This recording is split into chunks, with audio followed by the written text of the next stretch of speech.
And everybody, welcome to the Friday, October 31st edition of the Arkansas Diamond Report with Dudley Dawson. I'm Jason. Y'all, thank you for jumping on with us today. Got a lot of good stuff going on. Izzy Hickenbottom, I'm telling you what, she just will not be denied. It doesn't matter if she has a couple of down games. You get her at home, and she damn near pulled off a triple double last night. Yeah, and he messed around, and nearly put off. So I tell you what, the Yeah. thing I noticed about that game, and certainly, she poured in the points, especially in the second half. But the other players out there on the floor during the first part of the game were weapons. They were able to score some. They moved the ball well. They weren't able to double team her as much as they do. I mean, they still did, obviously, some, but she was able. It allowed her to get more shots, open shots. That is, as it went along. That was a much needed win for them. We all know how much they've been struggling and how the lopsided scores have been weighing on both the team and the coach for sure. And that was a big win for them last night. And they're in a stretch right now, 5 games against unranked teams after playing 5 of 6 ranked teams, and not only ranked teams, but in the top 20, some of them in the top 5. And it's kind of nice to have that break too, because you go through that daunting period that they have went through, and they had some moments where they may have even questioned their own reasoning of being there because you're getting trounced so many times. And then now you have a moment where you have A&M at home. You allow 15 points in the second half total. That right there, that shows, hey, we're still making improvements. And I know that it's been a little downtrodden, but now I feel like Mike's system is really starting to shine with, and I know it may have been just the opponent itself, but it's still an SEC opponent. And these ladies are really starting to kind of not only buy in, but show the system that Mike's wanting them to run and run with a win. Well, coming from the Eddie Sutton and Nolan Richardson bench tree, I guess it would be called. I've always been about defense. That was something, back in high school and every sport we played back then. I've always been a defensive guy. Everybody loves to score points and all that. But I have noticed in these last 2 games that really, especially in the middle quarters against Kentucky, you had a situation there to where they played much better defense, and I think that's something that's playing into this. I don't know if we want to call it revival yet, but uplifting of a team. And again, you've got a Florida team that's coming in here Monday night in a rare Monday night game that will be on the SEC network. That has been good, but not great. And you're right now, you're playing good, not great teams, and you've got to take advantage of it. And let's be honest, the odds of them getting to postseason play right now is still very long. But just as in any sport, be it Arkansas football or anything else, you won't hope. And whether he's coaching for his job or not, Mike Neighbors and his staff are doing whatever they can to try to pull them out of this hole. And including going back to Joe Madden books, and talking about how the small things end up being big things down the line. They do. Arkansas got 21 points off the bench last night. Here, I mean, that's kind of been a story that the starters really aren't getting a lot of support whenever they go out.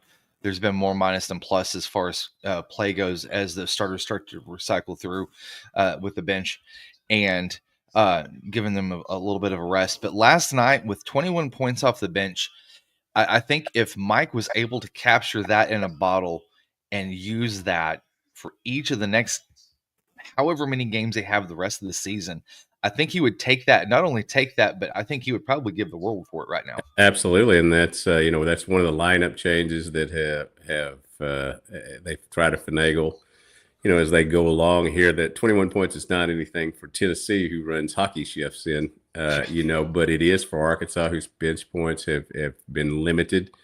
You either have Carly Keats getting you points in the opening or coming off the bench. Jenna Lawrence has kind of refigured her role a little bit, and it's one of those things that you continue to do whatever you can to push toward being better, regardless. And it's tough because it's a wins and losses business, but you have to, if you're a player, if you're a coach, you have to continue to do the old coach speed thing, one game at a time, one quarter at a time, one trip down the court at a time. Last couple points I do want to make. One thing that did stand out to me: Arkansas shot 48% from the field, and A&M shot 27%, almost 28%. Whenever you're able to hold a team to 28% as a team, I'm telling you that's a winning success. That's a formula for winning success right there. Yeah, back in the day, 50% was, and being over 50% was where you wanted to be in college basketball. Then came the 3-point shot and different styles of playing. And 48 is a great percentage these days, and obviously 27 is what you're looking for to put your opponents in there. And yes, they were playing their first game without Kubala, their best player, or at least the one designated as their best player, I think, by most people outside the program. But they did play really good in the second half when she was hurt the other night. So, you got to give Arkansas credit when credit's due. You do. That's great. Arkansas moves to 9-14 overall.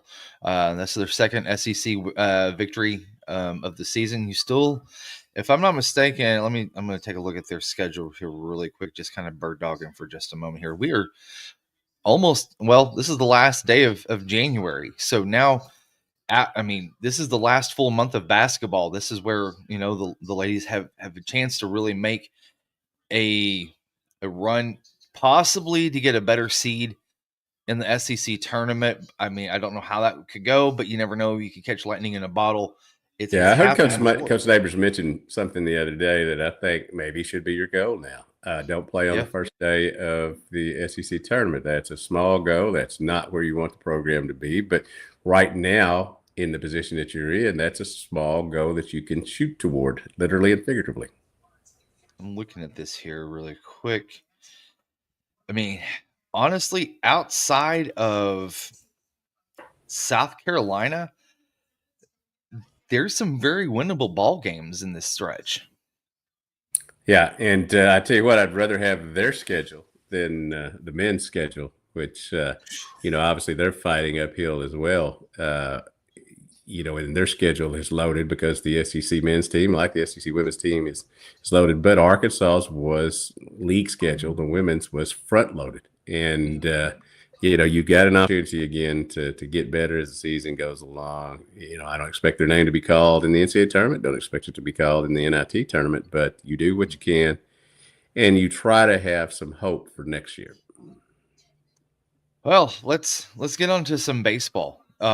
This is the last Friday we will have without competition as softball starts next week, and then the week after that on Valentine's Day. And me and the lovely Patriot have already discussed how we're going to do Valentine's on a different day besides the 14th, since that's a season opener at 3:00. But I'm excited because we're moving on to actual competition. We are still waiting for the scrimmage times for this weekend, but there'll be 3 scrimmages slated for this weekend, and then you've got one more weekend for these scrimmages, and then it's here. It's Washington State, in a 4-game series to start it off.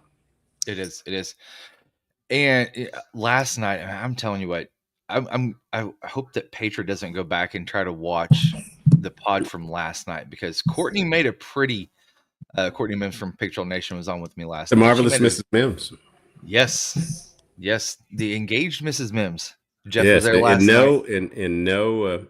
I'm not digging at you, Otis, but that's a better looking podcast there.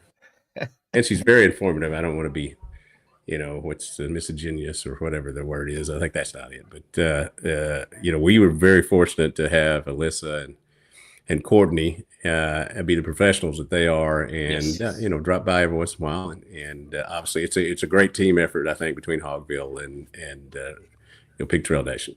It is, and there's going to be some more guests coming up in the near future. So I'm hoping that everybody will stick around for that too. But I'm really hoping that Patriot didn't watch last night, because Courtney made a very valid point with Arkansas's first game starting at 3 p. Or if I'm not mistaken, it is the 14th. 3 p.m. Yep. 3 Yeah, p.m. 3 on February p.m. 14th. She said you can go to the baseball game, wrap it up, and still have enough time to go out to dinner or schmooze a little bit or whatever you want to do. You still have the evening to that you still can have a little bit of Valentine's Day, love, as far as, going out to eat, doing something uh, out with your significant other, or loved one. But she said, there still is time. And so I thought, oh no, I hope I hope Dudley can. I know you guys have already talked about that a little bit, Yeah, but yeah, we're 13th or 15th because your baseball game will go from 3 to 5:30 or so. Then you'll have interviews, and then you'll write a story. And yep. and I don't know how it is, in Courtney's life, but over here, 8 o'clock is time we start winding it down, not stirring it up. Turning it up. Man, oh man. So last weekend, I was there for a little bit on Friday. You were there all weekend. What was the general synopsis of what you saw from the inter squad scrimmages? What did you take away from that? Friday was dominant pitching. Saturday was dominant hitting. Sunday was a mixture of both. We clearly have on most positions, have starters, and he played them together for the most part. They won 2 of those 3 games. Obviously some of the things that were spotlighted were Kendall Diggs over there at first base. They're going to give that a shot. Michael Anderson, when he gets a hold of the ball, he's another first base candidate. He did really well. Rocco Pepe hit a home run. Those are your 3 guys apparently that are fighting for it right now. Young Aloy was did some in the fall scrimmages, but he hadn't been over there as far as yet. We'll see what happens these 3 weekends. But I think Gabe Gackle, Gage West are going to have big seasons. And then you look at the 3 guys that they brought in via the transfer portal, and Zach Root, did well in the fall. He did well this past weekend. Landon Beetlejuice, has shown some good stuff as well. And then I think the biggest excitement maybe pitching wise from last weekend was Aiden Jimenez Yes. from Oregon State, who was going to be in their rotation as a sophomore, but got hurt before the season, had Tommy John. He came back. He fired, I think it was 18 pitches, 11 for strikes. He's got a lot of different weapons in his arsenal. He didn't use one of them, even Coach Van Horn was talking about this weekend. But there were a lot of strikeouts and not a lot of walks. And that is in college baseball, youth baseball, Major League Baseball, whatever. Don't give free bases. And that was done too much last year. We all know how good Hagen Smith was, but everybody else, had trouble with their command at one time or the other. I guess with the possibly a section of Gabe Geichel. So, it was impressive. And I still, I'm going to bang the drum that I think this year's team is more balanced and will be better than last year's team. And that they are doing some things, I think, that will hopefully, in their minds, give them the opportunity to be stronger at the end. Because you can be number 1, number 2 in the top 5 all year, but you don't want to end your season at home in your own ballpark not going to the super regionals. And so they're trying to make some subtle changes. A lot of that's going to be on the base pass.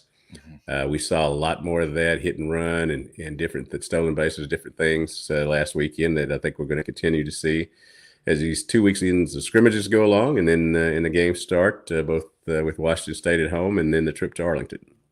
One of the things that I noticed last weekend was the fact that they're able to make that not transition, but they're able to stretch the base path a little bit more, where last year you saw them, a base hit might get them to third, where now for a fact that they have enough athletic ability and speed that they're able to go from first to third a lot easier than they did last year.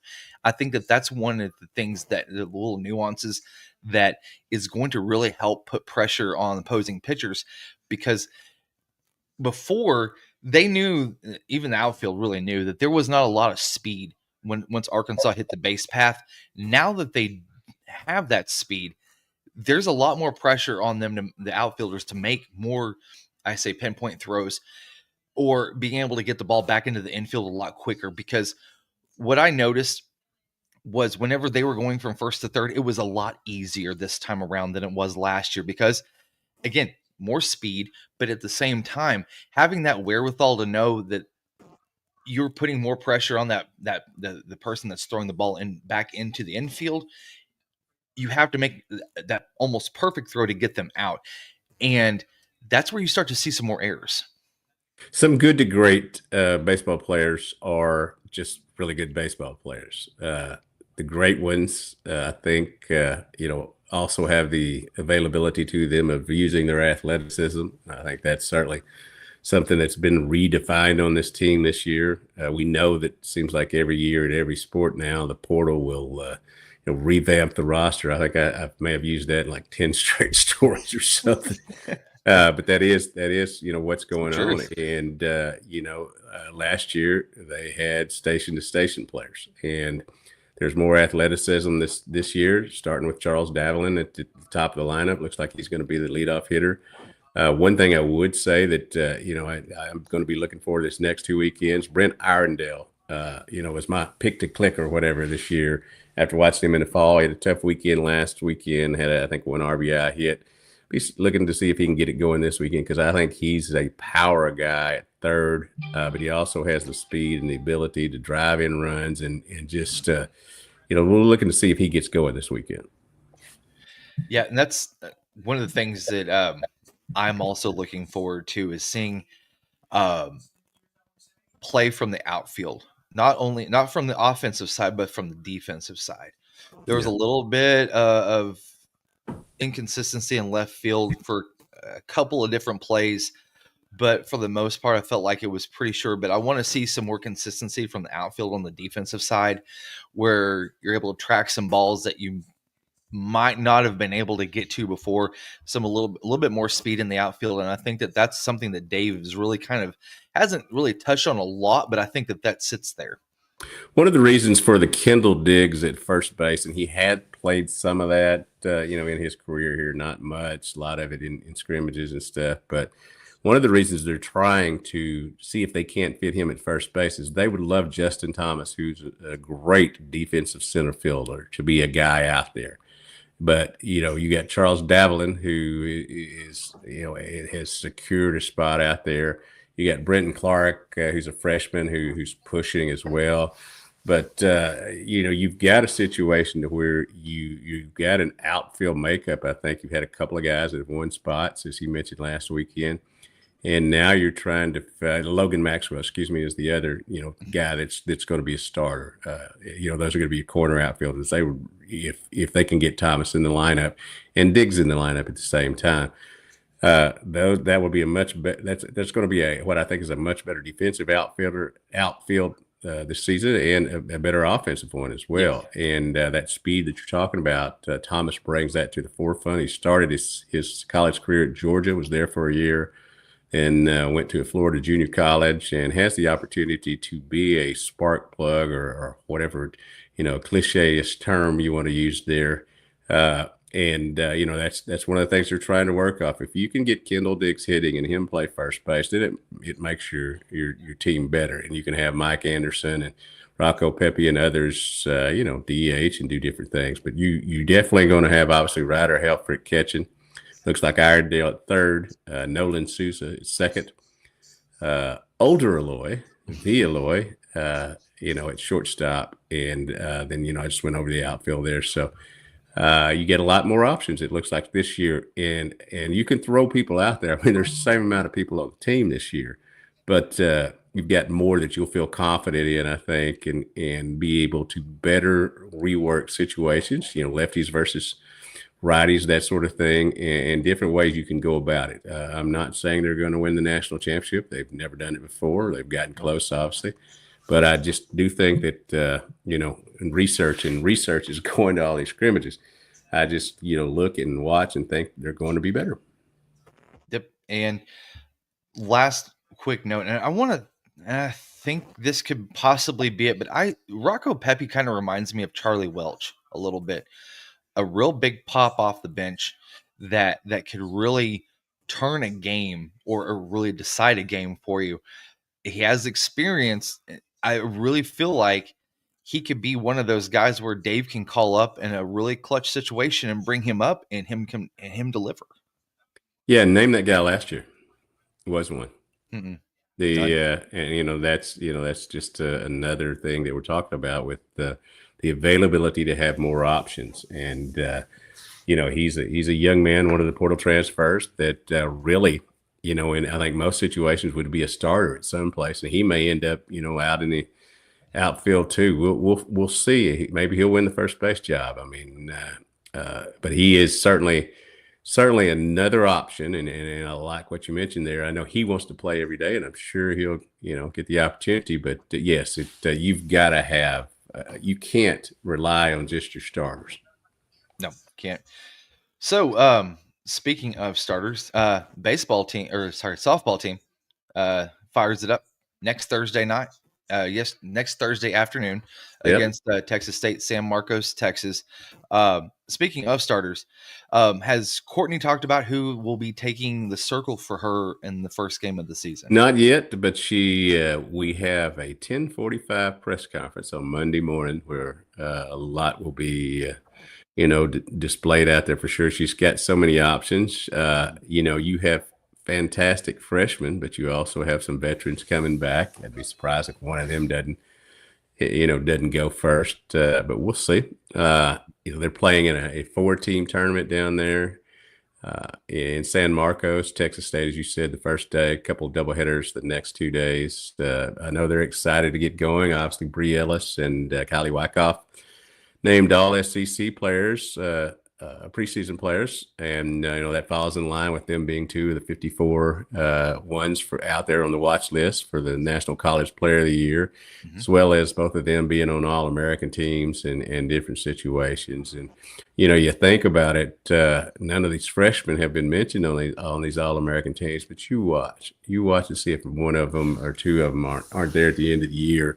Ella McDowell being one of the ones I think that's just going to have a fantastic year. And when you come to the game, if you came to any of the scrimmages this fall, but when you come to the game, there'll be no doubt which one is Ella McDowell. She's the one yelling the loudest, cheering her teammates on. It's fun. I don't know that I was as loud and into it as she was, but I've always loved people, whether it be baseball or softball, being vocal, helpful to their teammates, and obviously she's a very good player as well.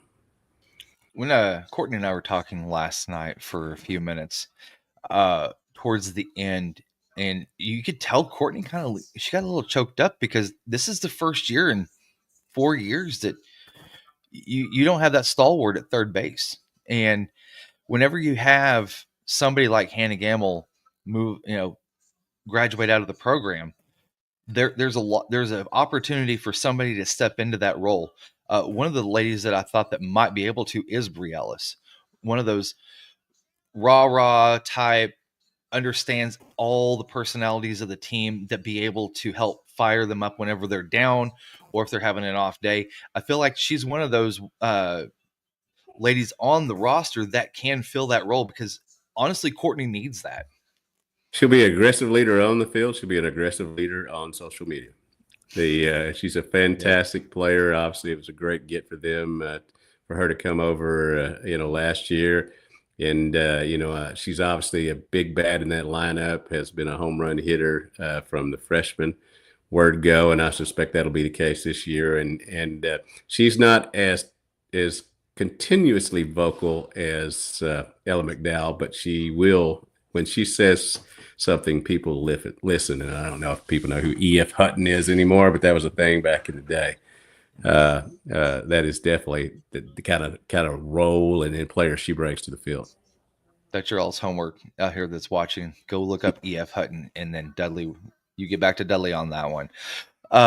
One of the and real quick too, and this is a lady that I think is going to have an even better year than she did last year, and I think it's because of the bats that are around her, and that's going to be Reagan Johnson. Her speed at the top of the lineup is second to none, and with her getting on base as much as she does in the so many ways that she's able to, I really feel like she could be a threat where you might see pitchers maybe pitching around her in the middle innings, so that way that she doesn't quite, have that effect on moving people around the base path. Well, it's this is a young woman who, if she hits it back to the pitcher, it still may be close at first base. And if there's a couple of bounces, it's over. I'm sorry, you're not gonna be able to make that play. She is tremendously fast. She causes havoc on the base pass, both for her and her teammates. I can remember so many times last year when they would try to throw her out, or throw another person out, and she would take two bases. She's incredibly fast, a great outfielder, obviously, and they've got some veterans that are going to have big years, and this is a nice mix, I think, of talented youngsters and vets. And I'll just say it again, I think they're going to be better than the next year. Now they can go out and prove me wrong, but that's I'm 10 toes in, and I'm standing on business. Standing on business, that really brings up a great segue to end this. A couple days ago, Hunter Yurchek sent out a email to donors, not asking for more money, but asking for money because of a renovation, and it wasn't too well received. I think that there could have been a better spot for him to bring this up to donors. And whenever you got, the women's basketball team is they're struggling, but now you got the men's basketball team that you put so much money into, they're struggling as well. And then you go and you ask donors for more money to reseat this place and also take away tickets with those new levels. As far as whenever you also look at the new pricing levels for donations, it really fell on some loud ears, unfortunately. Yeah, well, here's what I'll say about that, and I have empathy for the fans in that, just like anybody else, the economy hasn't been great, and prices have gone up for eggs, so you knew they were going to go up for athletics, and I would have more empathy for them if Arkansas in 10th in the SEC in money spent on programs. If you're going to be a big dog, you've got to play like a big dog. You've got to get the money. Arkansas is still, I believe this is right again, is still in the bottom 4 in terms of season ticket prices, even with this elevation. Not right now, but even with this elevation. And, I get it. There's so many things else you could do. You can watch it on TV. You don't have to come to the event anymore.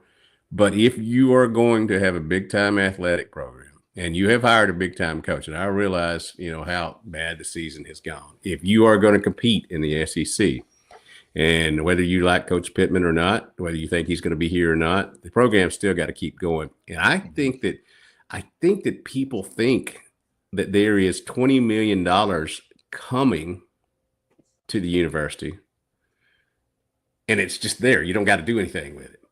Well, that's not how it works. They've got to find. They're going to have to have what is it? 198 more scholarships, I think I saw. College sports was a business. Now it is a full-fledged business, and you can't compete at the levels the fans want them to compete at with the money that the fans are paying right now. And again, I take your shot at me. I've made a point, like Phil Elson asked me yesterday, what's the most you've ever paid for a season ticket package? I said, well, I've never paid for one. Fortunately, I got into a business that, my seat was free. And occasionally I get something to eat and something to drink and all that. But it's just one of those things that I totally have empathy for the fans. And I totally understand the criticism. The criticism is valid. But this is just the price of doing business. Just because I'm not a multi-million-dollar Stephen A. Smith, salary guy, I still got to go to Walmart or Harps or Aldi or wherever and pay for my groceries. We got to pay the electricity. It just bills have to be paid. Yeah. And I can sit here and waste oxygen about it. I can bitch and moan and all that, which I do. I do. I Hmm. do sometimes. Same But here. Yeah. in the end, if my wife, who's a great cook, if she's a cook, we got to go get the groceries, as they say. And this is just to me, this is just the equivalent of that. Get it? It happened with baseball. It's happening with basketball. I'm sure it's happened with football as well. But you can waste oxygen on it. You can gripe about it. It's not going to change anything. You can go to the games or you cannot. You don't have to tell me about it. You know, you can just not go or go. Yeah. You know, Exactly. yeah. So I'm just saying. One of the things that I did notice, and it happened a couple of months ago. I feel like it's a little more palatable now with Tennessee and putting that 15% talent gratuity on their tickets. For instance, if it's a talent, or if it's a 15 or say 10%, just for a round number, $150 ticket, that's an extra $15. That's a lot easier to swallow than a larger jump on the front end of that. Call it what it is. Call it what it is. They did. They did. And I think that if the university would have came out and said, hey, we're going to keep these the donor levels at the same. We're not going to increase ticket prices by too much, but we're also going to put the 15% gratuity or 10% gratuity, for instance. I think that fans would be a lot more apt to go ahead and pay the extra $10, $15 versus a huge chunk at the front end. I just think that there's some different ways that they might have been able to go about it and implement. Say, for instance, they have a number that they have to reach at the very end of this thing. There could have been more ways. I think they could have spreaded that out across all sports, created the revenue that they needed, and maybe not made such a huge chunk on the front end on some Yeah, folks. that's certainly something that probably is a valid criticism. But I'll go back to the thing. If you continue to do what you have been doing, you're going to Mhm. get the same results you have been getting. Yeah. And especially in this day and age with NIL and transfer portal and buying players legitimately instead of Yeah. illegitimately, as has been done, it's just the game now. You can hate what is it? Hate the player, don't hate the game. Well, Yeah. it is if you want to be a player now in this day and age, if you want to be, in that 12-team football playoff, if you want to be in the upper half of a 16-team baseball, softball, basketball, all the different sports, then you've got to be pragmatic about things, and you've got to understand that it's not about you. Hmm. It's not Yeah. about you. It's about we, or it's about they. And I get it. I get it. And again, that's why I say I've never bought season tickets. And so you can tell me I don't have the right to say it, but I get that. But if somebody asked me opinion, as you did, there it is. Exactly. Well, Dudley, let's get you out of here. You got baseball this afternoon, and I'll be out at the ballpark on Saturday. Then you'll be back out on Sunday. So jump over to Hogville under where is that? Is that under the Diamond Sport or Dudley's Diamond? Hold on, let me double check on that. What is the what's the subset that you got that all of your information goes out on? Is it the Diamond. I'll have that on there as soon as they. By the way, I do not have the times yet. I'm sure it will be coming any minute now, and we'll get it up both on social media and our site first, and then social media. But I do have a renewal by Anderson as my last. So keep waiting, and we'll see it in a minute. Obviously Oliver does a great job with he does? baseball, but we all of us that cover it sit around and just are waiting. And you asked me, my wife asked me, everybody asked me. I'm telling y'all, as soon as I know, I'll let y'all know because I'll be happy to know. Yeah, and Let's so give a little shout. Let's give a little shout out to Tatum over here. yeah, Not a peep during the show today. yeah, he's been pretty good. Mhm. He's dreaming. He's dreaming about. Uh, And he was talkative this morning. And I don't know what I did, but I was getting the business.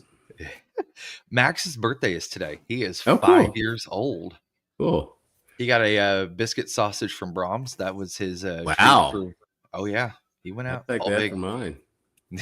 Same here. He got that, and he's been snoozing, and I'm just letting him kind of sleep a little bit, enjoy his day, and then I'm gonna take him out to the dog park and wear his butt out, man. There you go. There you go. Well, for Dudley, myself, Jason, I want to say thank you guys for joining us today. Take care and go Hogs.